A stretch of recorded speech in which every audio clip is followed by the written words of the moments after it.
Welcome to the International Schools Podcast. I'm your co-host, John Mickton, and Dan is traveling this week. He'll be back with us next week. Uh, Again, thank you for all the comments on the LinkedIn pages and really appreciate the share outs. We've been getting a lot of traffic. What's great too is people are sending us some ideas. And so we've had different people say, hey, have you thought about talking about this?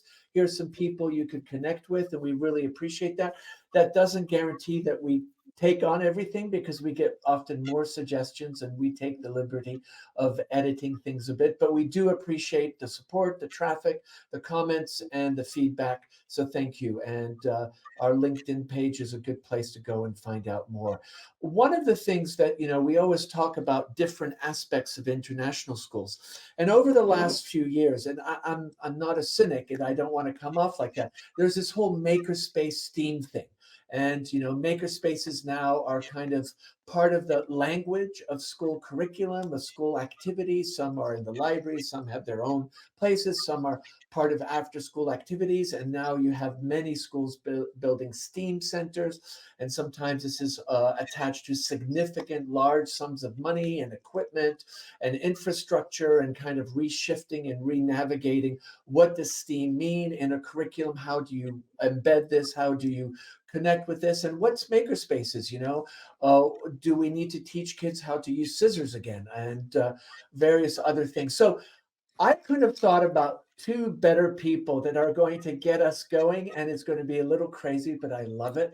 And that's Elizabeth Perry, who's in Prague, and Sarah Woods, who's in the Cayman Islands, and actually is moving to Prague. So Sarah and Elizabeth will be working together, which will be very cool. And I've both known them professionally for quite a few years, and Elizabeth has done a lot of work with learning too. And so if Sarah, many of you very likely follow them on Twitter, but we were talking about the demise of X and Twitter, and that's something we can talk about again.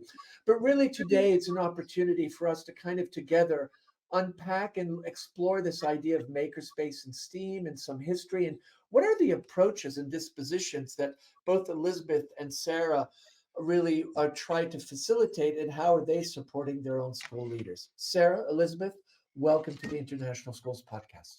Thank you. Thank you. So I'm going to kick off with Elizabeth and then over to Sarah. So, you know, makerspaces have become popular or common or are much more part of the landscape of international schools. And there's been quite a huge growth, I would say, in the last 10 years, from my own experience, adopting this approach to learning. Explain maybe to the audience what makes makerspaces more than just rooms with tools and gadgets. I think it's a disposition or a mindset. Because for me, the experience of the maker set grows out of, among other things, design thinking and taking an iterative prototyping approach to problem solving so that you're interested in thinking through the possibilities, not just with your mind and with books, but with your hands. And even if you're just taking a small piece of paper and wedging it together and using it to point at to explain why this is going to work better over here and not over there, it's more effective than simply using your words. Sarah? I agree with that. I think, traditional school, well, we don't want to go too far back on that, but a lot of it's about writing or presenting as a method of communicating learning.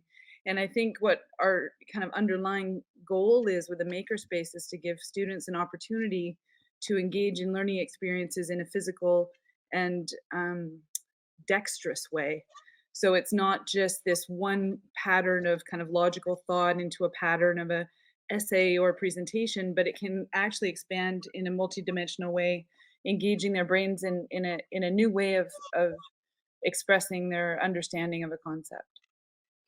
So it's really interesting because I'm hearing this idea of dispositions, which very likely wouldn't be the first thing that people would gravitate to, and this idea of iterative process and the combination of problem solving, not with writing, but also with the hand. So it's almost like a whole body approach, a whole child approach to engaging with these problems. Now, there's a lot of hype and fancy brochures highlighting the physical setup of maker spaces and STEAM centers. Schools love promoting that, and I think that's fantastic. And of course, it's kind of the shiny thing in the building. What are some myths and misunderstandings about maker spaces in an educational context? And how could school leaders address that maybe? Maybe Sarah, you can start us off.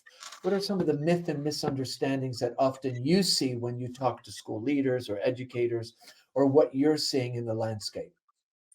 I think probably the biggest challenge is that people throw a lot of money at things without actually having a curricular purpose.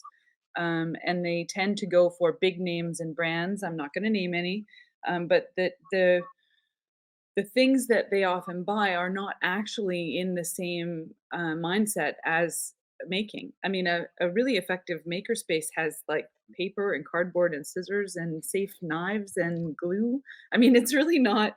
It doesn't need a lot of fancy robots and doodads. I mean, there are definitely some amazing doodads you can buy that will greatly enhance the learning experience, but I think the biggest one is that if you just build a room and throw a lot of money at it, that's going to make an effective makerspace, and it just doesn't.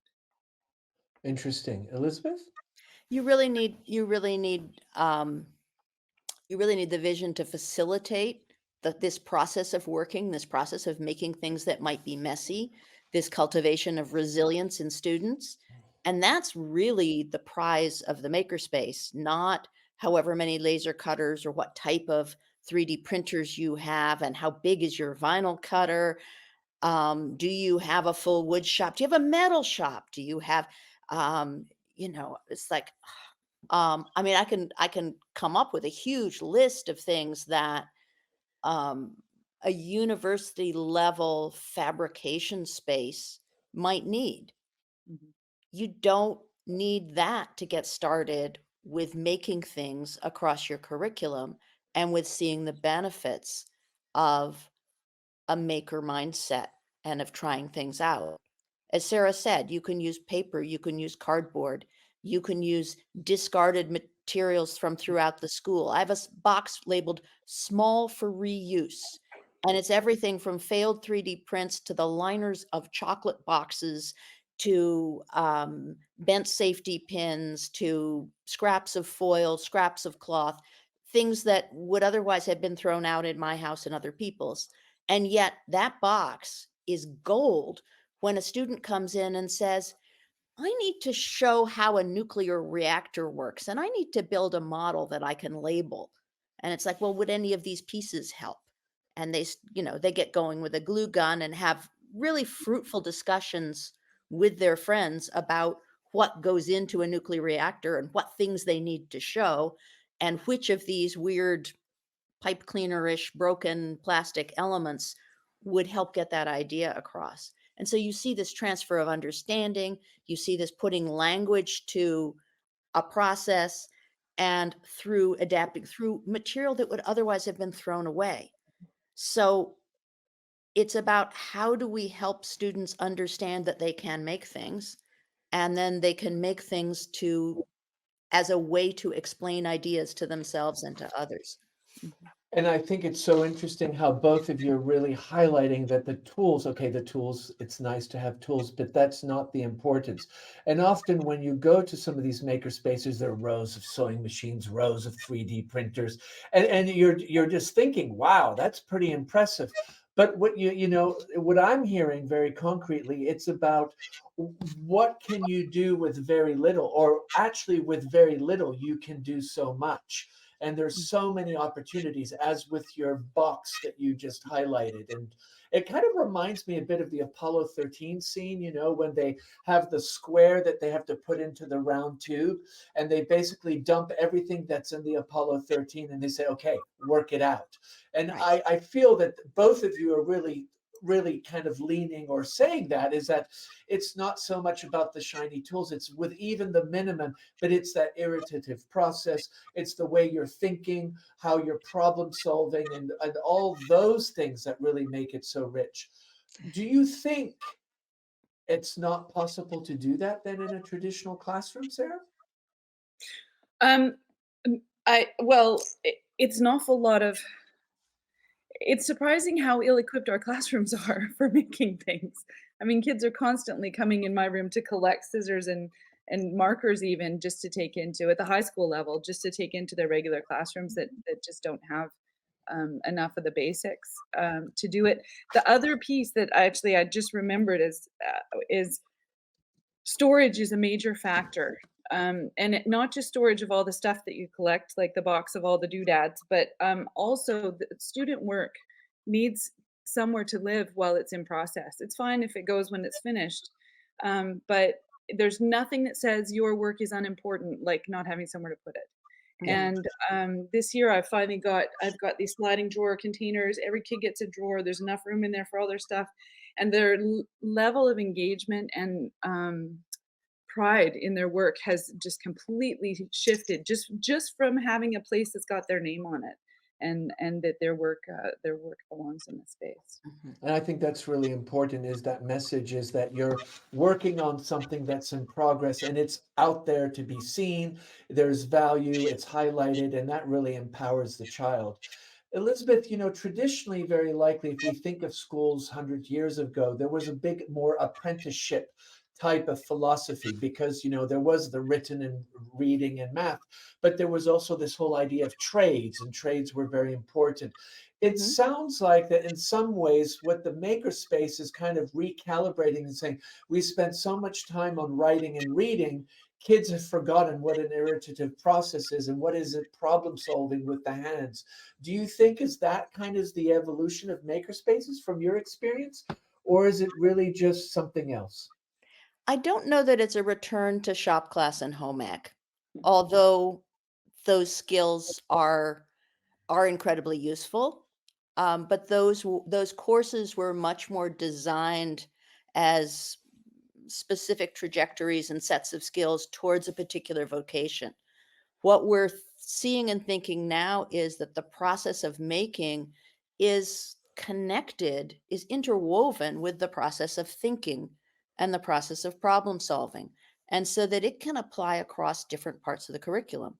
And one of the reasons a makerspace is useful is storage, materials, and in our regular classrooms, we don't have nearly the same tolerance for mess.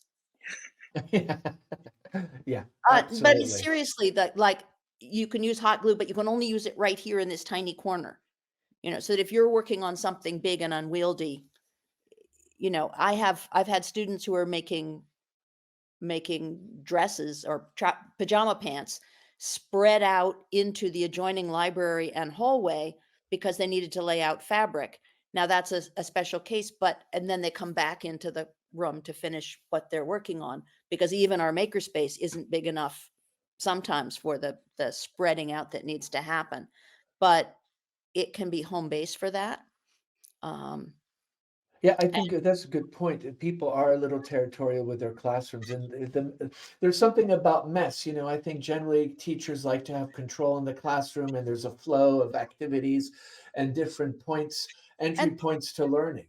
And there are practicalities too. Not everyone needs a set of really good cardboard scissors and cardboard saws in their classroom. But when the time comes to make a corrugated cardboard model of something, well, bring your class to the makerspace or borrow a set of specific tools to use in your classroom and then return them so that a school doesn't need to, in order for everybody to be able to do this flexibly, a school doesn't need multiple sets of it. You can have those sets centralized and people can visit them.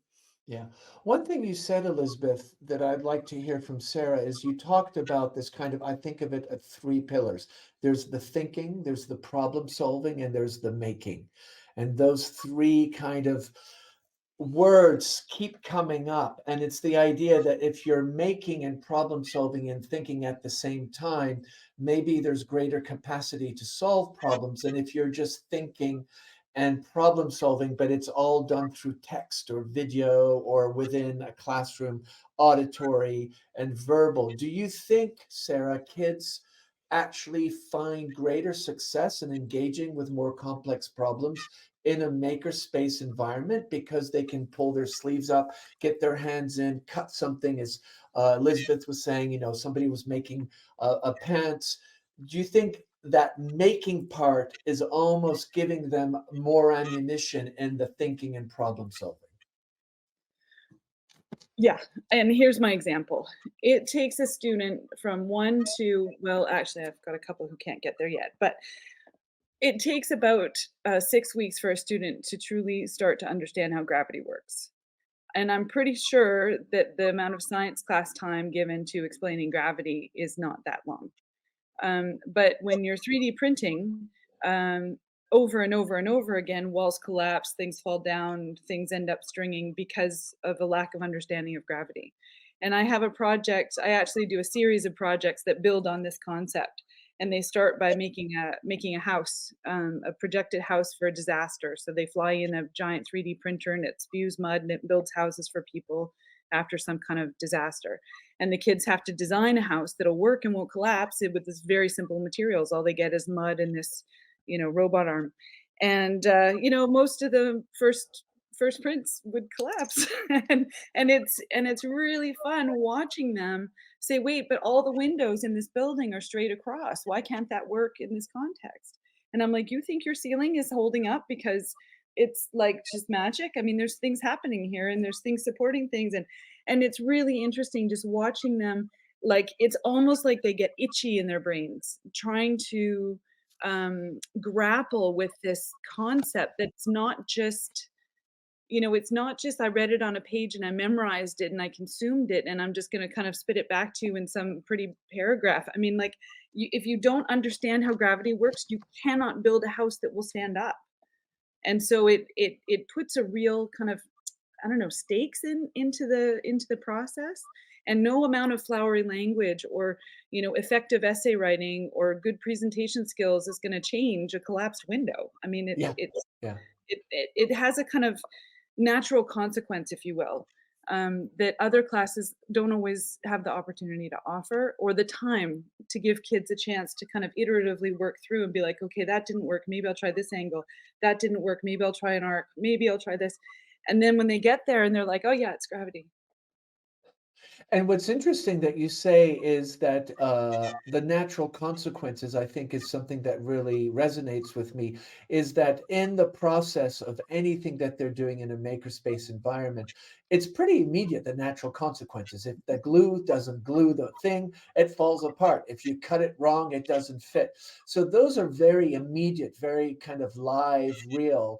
Do you think that liveness and realness is what attracts kids? Because I know when you go into maker spaces, the engagement level of kids is just phenomenal. And often I hear, teachers might have a dynamic where they have their list of kids, watch out for this one, this dynamic, don't put them together. And there's kind of this whole storyline around these kids before they come into such a space. Do you find, Elizabeth, that it doesn't matter because once they're engaged, those things are no more important to them because they're focused on the natural consequences that might come up if they're not successful? Exactly, and the natural consequences can be positive as well as the fact that the wall or window falls down. It's like you can be you can surprise yourself with, "I made that." It was hard and I did it. And for many of our students, they don't have a lot of that as an immediate experience in their lives. They're mostly always looking for how it can be better. And if Ah, they've had this sort of fruitful struggle as they build the skills, and it can be hand skills, it can be scissor skills, it can be fine motor skills that they don't have a chance to practice in other parts of their lives. Most of these kids don't have garages or basements or spaces in which they can make a mess, they can tinker, there are tools and materials already there. So this offers them a safe space to do this. And then they are so excited and so proud when they have, I'm going to show my brother, I'm going to show my mom. Wait till you see what I made, or therefore calling friends in at lunchtime. It's like, see this thing I made? I want you to see it. Um, That's awesome. yeah. And I think it's also that there's the immediacy that there is a product, even if it's in the transition phase of different stages, there's something really concrete that's visual that they can touch, that they can see more than it's not like at break time you go and give your friend your essay and say, check out my great essay. That's just not going to happen, right? I mean, What a let's be compelling honest. first paragraph that Yeah, is. Yeah, exactly. yeah, yeah, yeah. Exactly. No, Sarah, there's you want something contagious about the world of stuff. yeah. I can't agree with you more. Sarah, you wanted to kind of build on Elizabeth's idea in the teachers and makerspaces. Yeah, I one of the things that I think holds people back is that it takes a special kind of person to function in a room full of kids with sharp things. I think an elementary school teacher is maybe more used to it, but I think especially when you move up, I've worked in K through 12, so I've kind of seen the ages, and for a high school teacher who's used to a laptop and kids, maybe some paper, is it's a very different it's a very different way of monitoring a room. And for example, I'm about to go on a little bit of leave and I have to get cover and I have to redesign entirely what the kids are working on because there's no way I'll come back to functional equipment if I leave. Even it takes really, you have to be somebody who works in a makerspace to sub in a makerspace, because the kids need the freedom to be able to make these make have these things. I don't want to say mistakes because that's really not right, but try this and have it work this way and assess what they're going to do next, which might result in a mess, or things breaking or things kind of falling off. But you need to be able to monitor and know the difference between, okay, that's learning, and that's you're just cutting wires now. And and every time I leave my room to someone, I come back to and I'm just like, oh no, that's not that just. So it takes a kind of disposition as well within the teachers to leave room for kids to explore and experiment, and an understanding of the tools and skills to be able to know when and how they can sort of back off, or when they need to step in, and kind of redirect. I like to think of Sugata Mitra's warm grandmother as my model, but That's a most nice model. That's a nice model. Elizabeth. Well, I was just thinking that, and now the thought has escaped me. But I was thinking about what it takes to be a teacher in a makerspace and um, allowing for that level of uncertainty. And especially as teachers, we're used to understanding how things work, and we're used to understanding our field, and we're used to being experts. And you can't be an expert in all aspects of making everything that someone could possibly want to do in your space.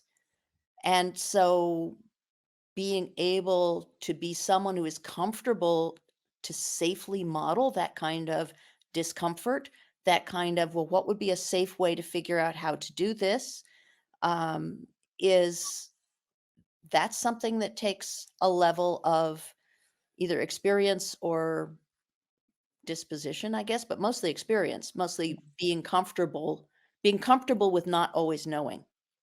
And I think that sometimes for teachers is more difficult because when you have 24 kids and you're in the classroom, you kind of have to have that plan mapped out. You know, the unknown is not something you want to be engaging with when you have a whole group of middle school, high school, or even elementary school kids in the room. And And I think it's interesting what you're saying is that you have to be uncomfortable with that. Sorry, you have to be comfortable with the uncomfortable.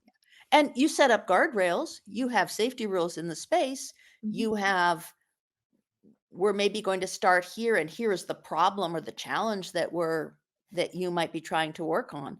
But also the nature of our space is you might have other students dropping in from other grade levels who are working on working on this or that, or can I use a box cutter? Can I use a utility knife for a moment? Because we don't have them in my classroom. And it's like, well, no, I'm not going to let you take it out of the space and walk down the hall with it. Middle schooler of doubtful impulse control, but you can use it over here in this corner of the room with a cutting mat, cutting away from yourself, while this other group is doing this different challenge. So you need to be able to kind of, it's a little bit of air traffic control. Yeah. Very I dynamic environment. Yeah. And I like the fact that you said, "Oh, no, hold on, we have guardrails," but you have guardrails that allow for a lot of kind of openness. So there are some parameters, but they're not such that it really blocks kids, as we were talking before, the glue gun in the corner of the classroom, kind of scenario. And I think that's really interesting, is that even within this kind of undefined unknown, you are creating structures and expectations and behaviors that people have to abide by to be successful, to work with the unknown. So I think that's so interesting, is sometimes, I think people go into a makerspace and they think, wow, that is just chaos. But actually there's much more thought gone into it, as you're both explaining that. One of the And things that I'm finding that most of those rules, sorry to interrupt, that most of no, those rules tend to be about process rather than about product. Yeah. I mean, there are certain guardrails around product, like no weapons making, but Which is a most of it surprisingly is, hard one to enforce. yes, yes, yes, so yes. talk to me a bit about process. So in other words, the guardrails are process. So these are the steps that you could follow, or that we guide you to follow. Can you elaborate, Elizabeth? Well, things like if you're using something that has a switch that turns on, have you been trained in it before? Have you gotten permission of an adult in the room to do so? Um, if it requires safety goggles, are you wearing safety goggles? If it requires that you clamp the material, have you clamped the material yet? If it requires a cutting mat, have you found a cutting mat and put it on your table? Um, I mean, some of them are pretty basic, but nonetheless important. Yeah, absolutely. There's often, I think, a confusion when you talk to people. There's the word makerspace, and then there's the word STEAM, and sometimes those things get mixed together. People sometimes will say, "Oh, we have a makerspace, so we're dealing with STEAM," and other people might say, "No, makerspaces aren't STEAM. STEAM is that." I would love to hear you kind of clear the fog on this one for our audience. And I'm going to start with Sarah and then come back to Elizabeth. So, is Steam Makerspace? Is Makerspace Steam, or either they're neither are each other and there's something else? I really think it's a question of marketing, to be honest. You can run a Steam environment that has elements of maker spaces. You can run in makerspace that, I mean, makerspace is ultimately anything. The issue with I, I, I think a lot of schools are just throwing words out because that's the effective marketing term in their region. So if you're a region that's familiar with makerspace, like Europe, for example, you're more likely to use the word makerspace, whereas in Asia, you might see STEM or STEAM a little bit more. Um, Technically, STEM and STEAM both should involve quite a bit of science and math and engineering in a very substantial way. And there are a lot of rooms that are really more maker spaces where people are experimenting with different materials. And they're not really doing a lot of mathing or sciencing or engineering, although they are doing some, but they're not sitting down and actively aware. I just did math to create that square, triangle, corner, calculate how big the thing is. So I would say, as applied in the average school, I'm not convinced that really anyone's doing STEAM or STEM. I think we're all pretty much doing variations on makerspaces. Interesting. Elizabeth? Well, and also I would see STEM or STEAM as curricular areas, Mhm. and the ideal would be that we somehow break out of the silos and begin doing more and more interesting interdisciplinary real world, authentic, dare I say, projects. And too often in those, when they add the A for arts to their interdisciplinary project, it's, well, we will paint the clock in different colors at the end of it. So the arts, in fact, are not integral to it. They are just sort of this decorative flourish at the end. as opposed to thinking about how artists solve problems, how artists use aesthetic means and trial and error to reach, um, to resolve or try not to resolve a piece of work. Um, but I see STEM and STEAM as applying to curriculum. So those kinds of programs can flourish in a makerspace, but you can have a makerspace and have the world's most siloed, traditionally locked down curriculum and still ex, make very, very good use of a makerspace. So one is a place where a certain kind of experimentation, um, iterative making and play can work, where students are encouraged to create things in in series and in prototype, um, where which is different from saying, okay, we've got the following curricular standards. I haven't yet run into any makerspace standards. Sarah, has the IB come out with anything that? Oh, please let them not. We're I doing think just it's maybe fine. yeah, I'm with Sarah. I think it's maybe good that makerspaces don't have standards because that's kind of the open-endedness, right? The kind Well, of I Exactly. mean, opportunity. the standard is maybe it I has was to be joking. a process and iterative nature. I mean, I think everything, Elizabeth, that you've mentioned so far, I mean, these are you're right though. I mean, the joke is very apt and they do keep making little moves in that direction and I keep pretending not to read it, basically, is the way I'm putting it. Mhm. I think Well, it's important what you said, Elizabeth, is that STEM and STEAM is really about curricular and trying to push people away from the siloing. And it's maybe the vehicle to say, okay, how can we integrate the science, the technology, the math, economics or whatever, art and all those things. And what I like that you said is that you can actually have a very vibrant makerspace in a siloed school where those curricular areas are very much in silos because the makerspace is kind of it's almost like a sanctuary where then you have permission to do that iterative process and Mhm. open-endedness as we were both talking. I'm curious, if you think of a lot of children today when they get a Lego kit, it's already all set up, they basically follow a book and everything's colored and there's all the different blocks and basically they redo the Harry Potter. I doubt they're doing Harry Potter these days, but whatever it might be. I'm curious, what have you noticed in your time? Because both of you have been very active in the makerspace field as educators and thinkers, and even, I would say, in some ways, influencers. What have you noticed in the kids that are coming through your makerspaces? Have you noticed some changes, or do you find that many of them don't have that kind of experience prior, or are not getting it at home? Just curious of what are you noticing about the types of kids that are engaging with these spaces and how they respond and why might they have those gaps? Elizabeth, you want to kick off? sure. Well, I think that, I mean, as I said, our population, while privileged, is also transient. And while we have some kids who stay in our school for, the entire from early childhood on up through graduation, there are plenty of more students who are there for 2 years, 4 years, and then move on.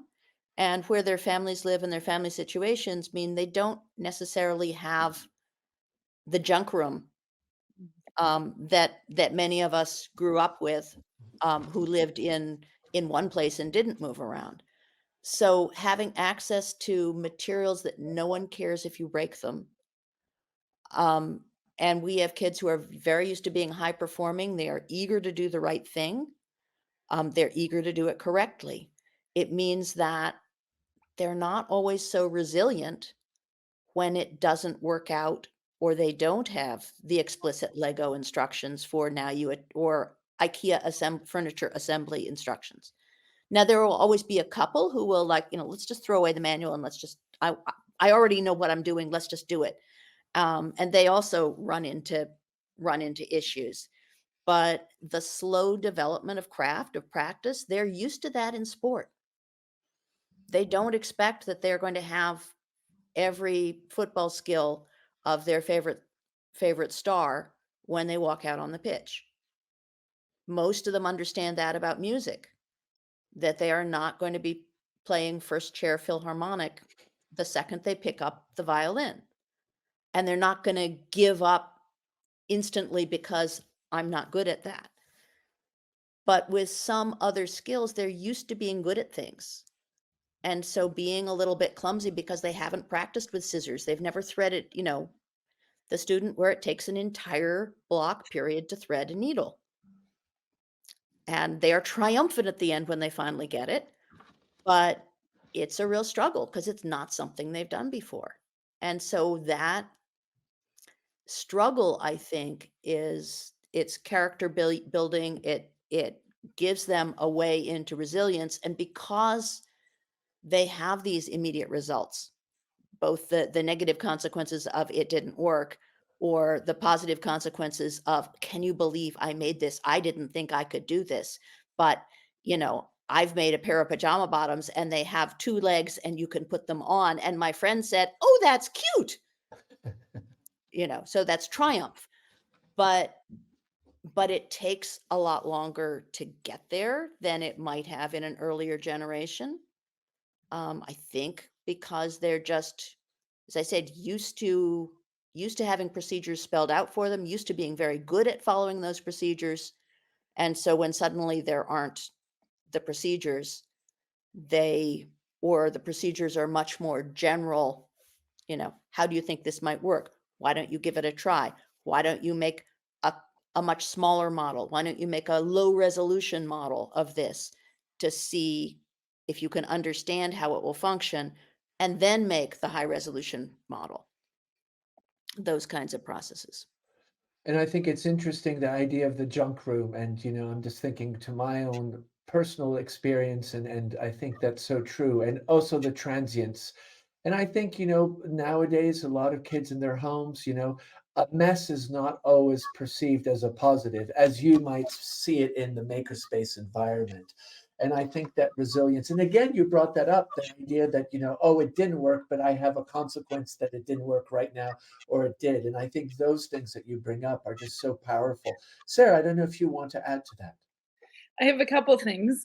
One about the household. I mean, I think the other piece is that, I mean, Gen Xers are getting a bad rap these days, but we had lots of time alone to play with things and make messes and still clean it up before mom got home.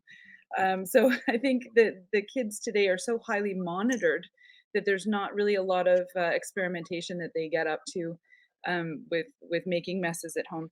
But the other thing that I wanted to talk about the kinds of students in our classes is that depending on whether you're on a design curriculum, as in it's a required course, or you're in an elective program, you can really be a catch-all and a holding place for kids with learning challenges.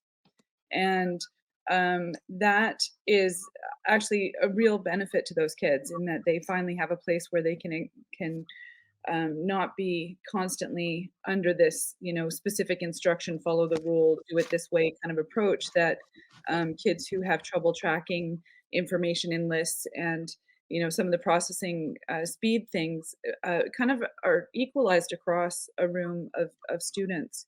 So I have a lot of students who are traditionally what you would think of as a good student who really struggle in my classes because they have to I don't tell them the answer or there's no implied answer. They have to actually just create something and they're like, well, but is this the right thing? I'm like, I don't know. Does it articulate? And they're like, well, I bet, you know, and then you've got other kids who, they just really learn a lot from this tactile experience and their needs really are not met by writing essays. And so it's an opportunity to kind of give a place where kids can shine who maybe don't shine in other areas of school. Yeah, and I think that's so rich is the idea that those kids have a place. Maybe it's the discomfort and the open-endedness, while you're also sharing the anecdote of a kid that's expecting clear answers and a real clear endpoint, and you're saying, well, no, it's open-ended. That's the way it's going. What is it? Because both of you work with other teachers, and I don't know the specific setups, but I assume this is either an elective or it's something that's integrated. So Elizabeth and Sarah, you might be working with, say, a grade 8 teacher in social studies, and they're thinking of doing a project, and there's this a real nice segue to come into the makerspace and maybe amplify something. How do you translate the value of what you're sharing so well and so richly to us, the audience, to a teacher? Do you have to do some sales? How does that work, that dynamic of getting traffic in if it's not a scheduled class? And I don't know your either of your situations, but often maker spaces can be scheduled or they can't not be scheduled. And somehow you have to sell it to somebody. So ours is Elizabeth? both. Yeah. Okay. Ours is both. But in the selling it to people, I think that the resulting projects tend to be things that the marketing side of the school likes to point with pride because they are funky, they're different, they are maybe large scale, maybe they're high tech, maybe they blink, but so that the institution loves these collaborations. The teachers like them because there's that light going on in kids' eyes and because they get to see their kids differently. Sarah was speaking about the children who have learning differences, and they really are different ways of learning. And sometimes those are moments where those students shine and then are suddenly actually in a position to help and guide other students. And they grow about 20 centimeters even as you see them in the room. And when their teachers are there observing, I hadn't seen that student in that role before, nor had I seen that student to whom everything comes easily in the role of someone who has to struggle to learn something. I remember a member of our German faculty was doing an exercise with her students because she wanted them to learn to talk about procedural things, and they were working on, I think, the imperative and declarative sentences and things like that in a middle school German class. But they came in to make embroidered LED enhanced bookmarks because this was something where their hands would be busy. They could watch the embroidery instructions on German YouTube, and they could have polite, cheerful conversation among each other, social conversation in German. And but that one student who had been often a weaker student in terms of her grasp of grammar had spent a lot of time at her grandmother's house and was very experienced sewing. Oh, And there was another student who was used to, like, everything is just like, he's always getting everything right and getting it quickly and can't see what the problem is. And suddenly he was having to grapple with these things. And she was able very quietly to help him, to provide support. And you could see both of them reimagining who they were as students and in the classroom in ways that were very good for both of them. So that kind of experience from the teacher's perspective, besides plenty of practice in the target language and a cool project to show at the end of it, meant that it was a good thing. I love that anecdote because it's almost a recalibration of power or the power dynamics within the classroom. Because, Yes. in any classroom, be it a math or whatever topic you're going into, there's a dynamic. There are the kids that get it, the kids that don't, and suddenly this person, there's this a quick shift. And that's just so powerful.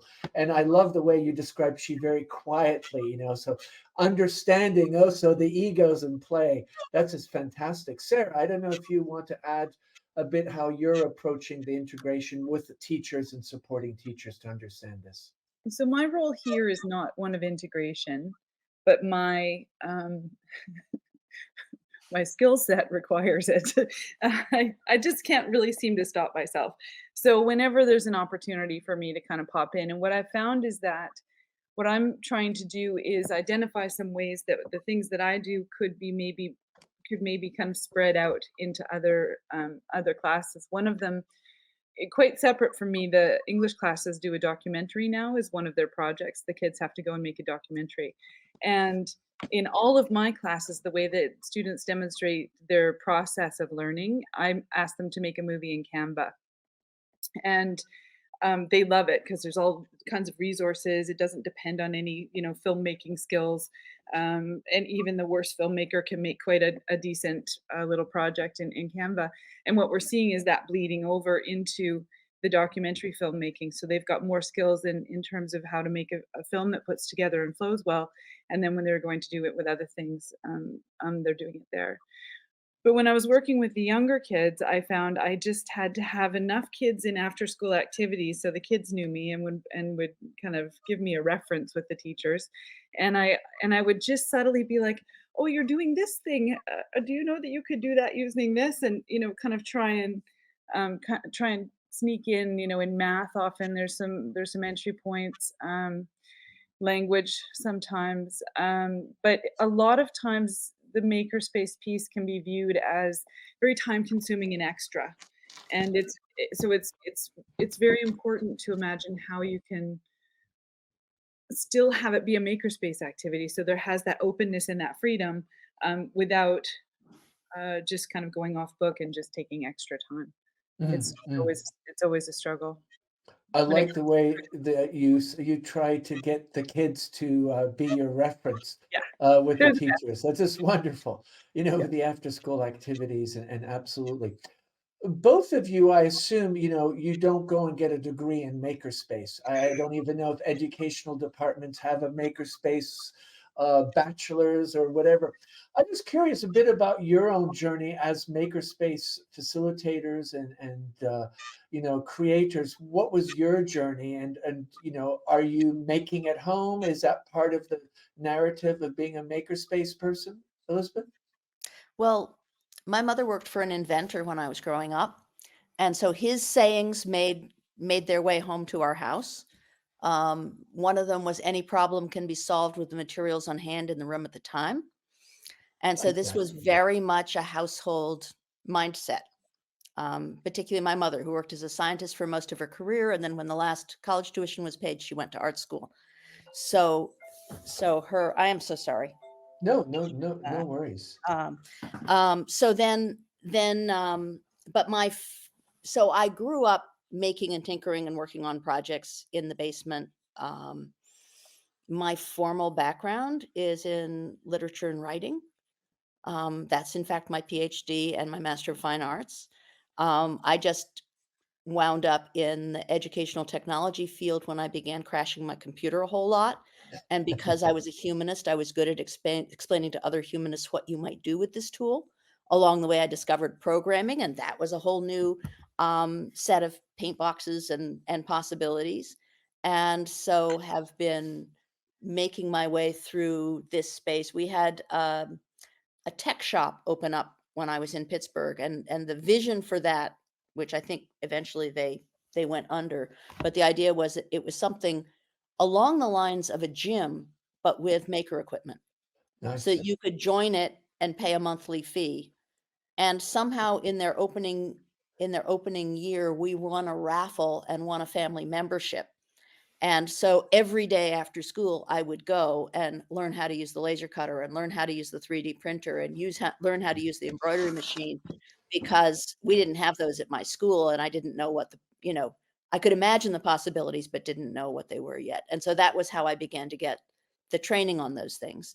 And then through social networks, I mean, we talked about the demise of Twitter, but conferences like ECIS, like South by Southwest EDU, like or actually South by Southwest proper as well, and And then 21st Century Learning also does exactly, often symposiums. yeah, and so there were a whole lot of ones in the early days, and that were not specifically about this, but was a place where you could learn this. The early maker fairs were amazing.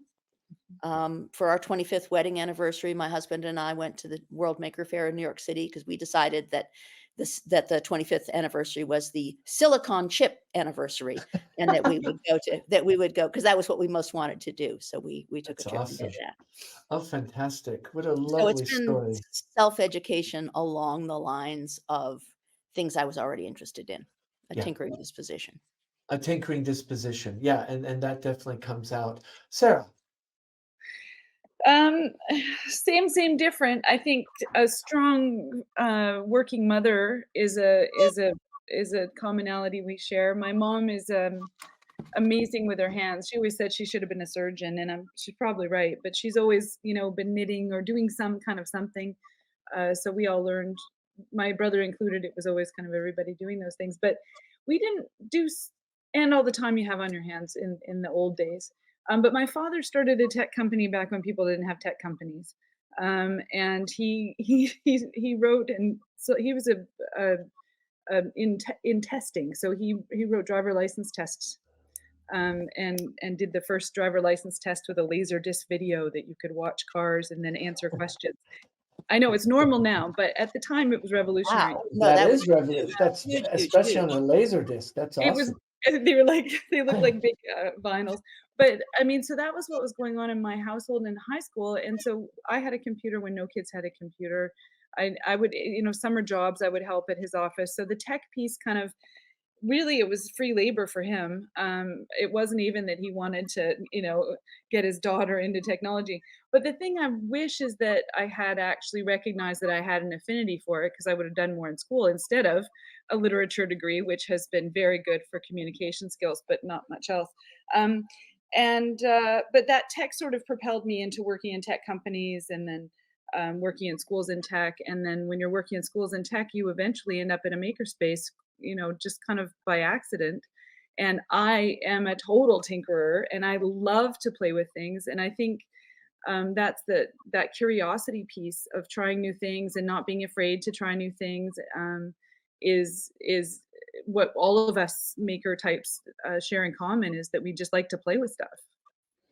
And I think what you're saying, this word curiosity, is so important because with the all the existential threats that we have, if we have a lot of curious people that are tinkerers and willing to play and try and look, oh, I have this in the ground, maybe this will work. I think throughout all this conversation, it's really about having this disposition of resilience and being able to play, but play to discover, play to problem solve. And I think those things are so powerful today. And it really comes out as we're having these conversations. What would you want school leaders to better understand about maker spaces? Because I know a lot of school leaders on a surface and even educators kind of get it because they look down the hall or their kids come back. But if you wanted to, if a school leaders were thinking about starting a makerspace or maybe looking at their makerspace and saying it's not really working, how can we revamp it? What would be some things you would want to share in a room with them, Elizabeth? Well, I think one one important thing is having someone friendly to staff it, not necessarily someone who is a technician, but what is important is it's someone who really understands teaching and learning, and understands teachers and understands students, and can keep people safe, but at the same time foster curiosity, ask oh and then what questions, listen to the very long involved story of a student who's incredibly excited about the obscure thing they did with their drone last night. I could not repeat it now, but just providing an audience for that student and a place where they feel that their creativity and their skills are honored. But I think it's having I think it comes down to the people more than it comes down to the spaces. And I think it comes down to the people who have that kind of making and teaching disposition, as opposed to the person who is extremely technically adept, but is possibly not patient with people who are just starting out. And we ran into all of that in the early days of tech integration too, the Yeah, yeah, people who were highly technical, but made a teacher feel like an idiot, and so nobody wanted to go and ask them any questions because they felt yeah, yeah, misunderstood. yeah, yeah, And so I think absolutely. it's the same with power tools. Yeah, And it's the same with, whether it's soldering irons or sewing machines, or just how would I attach this thing to this other thing? yeah, You need yeah. to have someone who's going to treat that as an interesting question, as opposed to, uh, why haven't you figured this out yourself, or this is an interruption to my day. And I think what you're saying about the teaching learning piece is really understanding kids, knowing the language and the dispositions and how to be empathetic and being able to break down. The fact is, if you don't know how to use a 3D printer, there are 1,000 videos on YouTube, and It's before long, you're going to be able to work it out. it's a lot more like the skills of a really good librarian, Yeah, Mhm. really, when it comes down to it. It's yeah, the curation of materials and a space, of working with teachers to use the space and the skills, of fostering a love of the process, in students who come in. yeah, yeah. Sarah? I think I have two things that I've noticed that administrators can really make a difference in. The first one is time. My current school, all of our classes are 90-minute blocks, and when I first started, I thought that was like that's a long time, and it is, but it's amazing what you can get done in 90 minutes, and it means you only have 3 or 2 classes in a day, which means you can really set up a room, you can really get a lot done. And with 3D printers, there's enough time for kids to do bigger projects. You're not constantly trying to cycle through things. So setting up the learning periods in longer blocks has made a really big difference in a lot of things that we do at school. It also means that kids aren't jumping from topic to topic to topic, so they're only having a handful of topics in a day, so their brains are their cognitive load is lower, so they're coming into my class a little bit less zoned out, and I'm getting a little bit more brain power from them. So and then time also in terms of if you really want the makerspace to be adequately used in a school, you have to give meaningful, purposeful time to look at the curriculum and get curious about how you might change how we demonstrate learning and how you might use a makerspace to do it instead of an essay or a more traditional means of communication. That really resonates, and I think Elizabeth had been alluding it too, is how can we show learning, but in a different way, and in a way that's really gonna empower kids where their natural consequences always as part of that iterative process. So thank you. Yeah, thank you both. That is just wonderful. And thank you so much for sharing your perspectives and us kind of unpacking this term makerspace that, has become actually quite popular. I just want to remind our audience, Elizabeth and Sarah have been very kind, and they're the show notes. You can get their biography, you can get in touch with them, and there's some links if you'd like to learn more, and you can follow them on social media. I assume, Elizabeth, as I saw in your bio, X and Twitter is kind of fading out, and you were mentioning Threads and Instagram. That's kind of interesting now. I think for many educators, what is the role of, how do you develop your professional learning network? We talked about LinkedIn and the idea there's too much self-promotion there. So it's interesting. It's almost like I we're wish ready we for, knew the magic next space that all of our personal learning networks could move to en masse, and I'm not seeing it yet, but if anyone finds the perfect haven, let me know, yeah, and we'll all join you there because yeah, it's very hard to miss those conversations that you used to be able to reliably go to Twitter and use Twitter for, and yeah. it's changed and it's not functioning that way anymore. But the new the new spaces, Mastodon, Good. Threads, Post, anyhow, there are a bunch of them, and so the groups of people who are having these wonderful conversations across different disciplines. So it was not always the usual suspects. And that's the piece that I'm losing. I can find people in specific niche groups, Mhm. but what I want is the things that I bump into that I wouldn't otherwise have heard about. And Um, those are the rich moments when, if you think of Twitter in the past, where you would, be in a thread, and then somebody throws something, you're like, wow, never heard of them. That's great. Yeah, and I think there's we're the missing hallways that. at Learning Too. Yeah, Yeah. That's the Yeah. model, the hallways at Learning Too, yeah, right? yeah, There's yeah. like, "Oh, you would really like this." Yeah, yeah.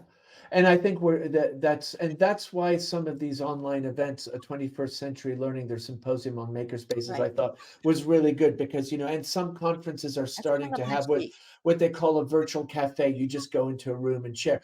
But those are not as frequent. And what was nice about Twitter and currently X was just you could be, through the day, maybe just look for 10 minutes and bingo, you'd walk away with a bunch of really rich resources. So, Elizabeth and Sarah, thank you again for being part of this podcast and sharing. And we look forward to keeping in touch. And Sarah, all the best to your move to Prague. And Elizabeth, I hope she behaves and can't wait to see what both of you are going to be cooking up. Thank you all. And to our audience, again, thank you. And keep sharing the comments. And we appreciate all your feedback. Thank you. Thank you. Thank you.